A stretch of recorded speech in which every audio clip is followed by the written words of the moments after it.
Hello दोस्तों, सूत्र academy में एक बार फिर आप सभी का स्वागत है।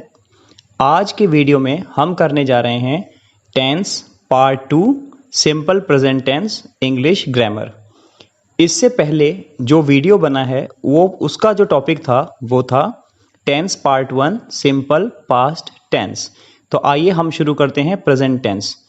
अपनी आम बोलचाल की लैंग्वेज में या फिर राइटिंग में हम इस टेंस का सबसे ज़्यादा यूज़ करते हैं। इसमें किस तरह के सेंटेंस आते हैं या उनका मीनिंग क्या रहता है इसको समझते हैं। Simple present tense is used to express the idea that an action is repeated और usual. The action can be a habit, a hobby, a daily event और something that often happens. It can also be something a person often forgets और usually does not do. इसका मतलब है कि जो daily habit की जो चीज़ें हैं, जो हैबिट में होती हैं यानी कि डेली रेगुलर बेसिस पे होती हैं, उस तरह के सेंटेंसेस सिंपल प्रेजेंट टेंस में यूज़ किए जाते हैं। थोड़ा एक आधा सेंटेंस हिंदी में समझते हैं। जैसे वह आम खाता है, इसका मतलब वो आम खाता है, ये उसकी हैबिट है, ठीक है।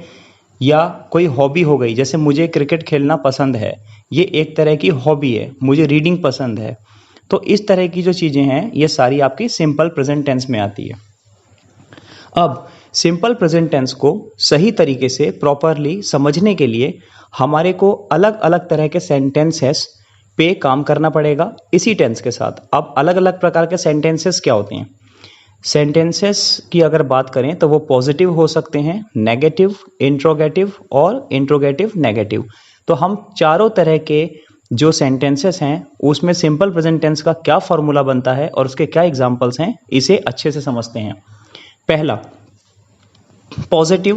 पॉजिटिव को अफर्मेटिव भी कहा जाता है, तो आप कॉम्प्लेक्स ना हो अगर आपको कभी अफर्मेटिव दिखे तो उसका मतलब है पॉजिटिव। पॉजिटिव में सिंपल प्रेजेंट टेंस का जो फॉर्मूला है वो है subject plus first form of the verb plus S plus object. इसमें एक चीज समझने वाली है कि अगर आपका सब्जेक्ट जो है यानी कि नाउन या प्रोनाउन अगर वो सिंगुलर है तो हम एस का यूज करते हैं वर्ब के साथ, यानी गो का गोज हो जाएगा। और अगर सब्जेक्ट आपका प्लूरल है तो हम एस को यूज नहीं करते, यानी गो का गो फॉर्म ही रहेगा। इसको हम कहते हैं infinitive form. First form of the verb is called infinitive form of the verb. तो ये आपका फॉर्मूला बनता है। फॉर्मूले के साथ एग्जाम्पल समझेंगे। ही लिव्स इन दिल्ली, यानी वह दिल्ली में रहता है, ठीक है। यानी अब ये उसका हैबिट समझ लें, आप डेली रूटीन समझ लें, या उसका प्रेजेंट सिनेरियो समझ लें कि वो अभी दिल्ली में रहता है। ही जो है वो सब्जेक्ट है यहाँ पे और ये सिंगुलर सब्जेक्ट है। सिंगुलर के साथ जो लिव वर्ब है उसके साथ हम क्या लगाएंगे, एस या फिर ईएस जो सेट हो। तो यहाँ पर एस सेट बैठता है, he lives in Delhi. Second, एक प्लूरल का एग्जांपल देखेंगे। They visit me in my company, ठीक है। वो कंपनी में आके मुझसे मिलते हैं, ठीक है, यानी कि वो रेगुलर बेसिस पे आकर के मेरे से कंपनी में मिलते हैं, ठीक है। ये पॉजिटिव सेंटेंसेस हुए। अब नेगेटिव सेंटेंस, इनमें थोड़े थोड़े रूल्स में चेंज आएंगे, वो थोड़े थोड़े से ही चेंजेस हैं। तो बेस फॉर्म समझने के बाद बाकी फॉर्म समझना काफ़ी आसान हो जाता है हमारे लिए। सेकंड जो है वो है नेगेटिव सिंपल प्रेजेंट टेंस, यानी सिंपल प्रेजेंट टेंस में नेगेटिव सेंटेंसेस कैसे बनते हैं। आपको पहले भी बताया जा चुका है कि कभी भी हम नेगेटिव सेंटेंस बनाने के लिए नॉट का यूज़ करते हैं, और नॉट है जो कि किसी हेल्पिंग वर्ब के साथ ही यूज़ हो सकता है। अगर हम फर्स्ट सेंटेंस देखें पॉजिटिव का, ही लिव्स इन दिल्ली, इसमें आपके पास कोई हेल्पिंग वर्ब नहीं है। जब हमारे पास कोई हेल्पिंग वर्ब नहीं होता तो हम वहां पर डू का यूज़ करते हैं, ठीक है। डू पास्ट में जाएगा तो डिड हो जाएगा और प्रेजेंट में डू या फिर डज रहेगा। अब डज एस लग गया, यानी कि वो आपका सिंगुलर के साथ यूज़ होगा। और अगर अकेला डू है बिना किसी सुफिक्स के साथ में, तब वो प्लूरल के साथ यूज किया जाता है। दोनों एग्जांपल्स हम देखेंगे। पहले फॉर्मूला देखें, सब्जेक्ट प्लस डजंट और don't plus first form of the verb plus object. अब इसका एग्जांपल है, she doesn't like her parents, यानी उसको अपने पेरेंट्स पसंद नहीं है, ठीक है। इसमें शी जो है वो सब्जेक्ट है और सब्जेक्ट है सिंगुलर, इसीलिए डज का यूज करेंगे। तो डज और नॉट मिलकर के बनेगा doesn't. She doesn't like her parents. Second sentence देखेंगे, we don't drive cars during night, यानी हम रात के समय में या रात के दौरान हम ड्राइविंग नहीं करते हैं। तो ये हमारी हैबिट है कि हम रात को ड्राइविंग नहीं करते हैं। ठीक है। वी जो है वो प्लूरल है, तो प्लूरल के साथ हमने डोंट लगाया, डज नहीं लगाया। ठीक है।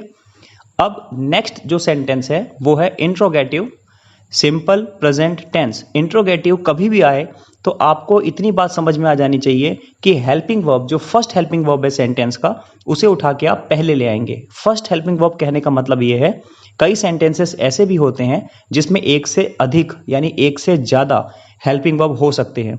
जैसे शी हैज बीन डांसिंग, इसमें हैज और बीन ये दो जो वर्ड हैं ये दोनों हेल्पिंग वर्ब हैं, तो हैज पहले आ रहा है तो हम हैज को पहले लेके आएंगे।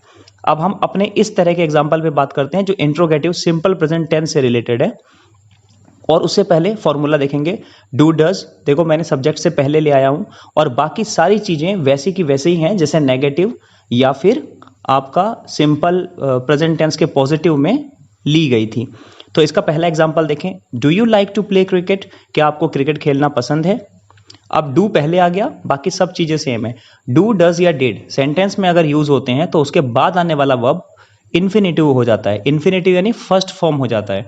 सेकंड फॉर्म हो, एस ई एस हो, चाहे कुछ भी लगा हो, वो फर्स्ट फॉर्म में आ जाएगा। उसका एस ई एस हटा देना है और सेकंड फॉर्म का इन्फिनेटिव फॉर्म यानी फर्स्ट फॉर्म बना देना है आपको। सेकंड सेंटेंस देखें, does Ram go to school, क्या राम स्कूल जाता है।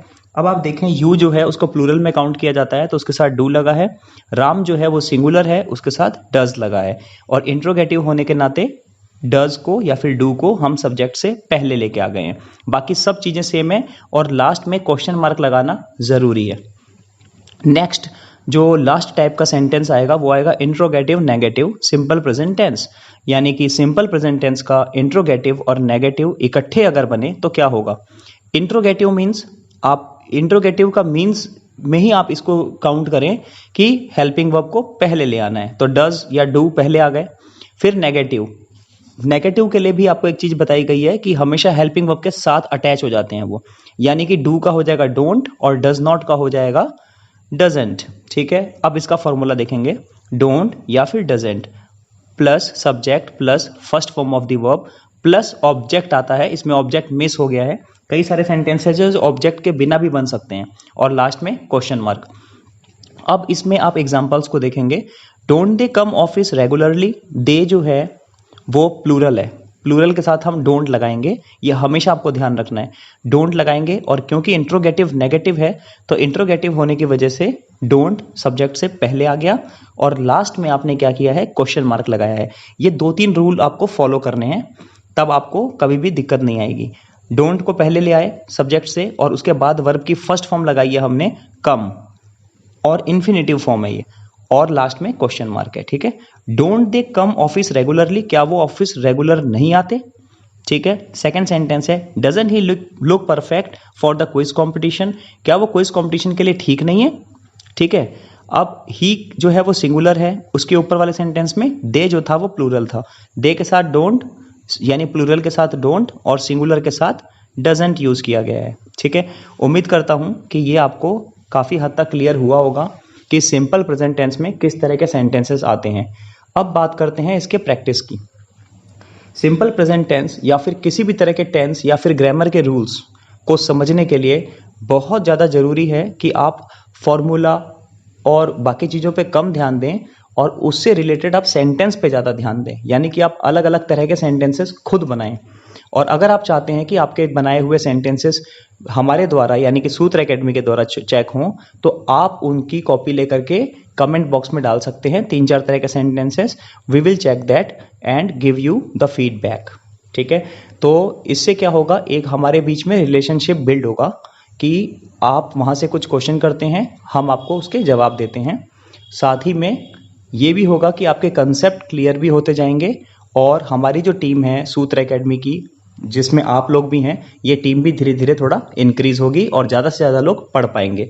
और इसी को मद्देनजर रखते हुए एक रिक्वेस्ट भी है सूत्र एकेडमी की तरफ से कि आप जितना हो सके अपने फ्रेंड्स में, एटलीस्ट अपने क्लासमेट्स को या अपने दोस्तों को, रिलेटिव्स को ये मैसेजेस, ये जो भी हमारे चैनल के थ्रू आप तक पहुंचता है या फिर आप खुद ऑनलाइन पढ़ते हैं, इसको आप शेयर उन लोगों के साथ ज़रूर करें।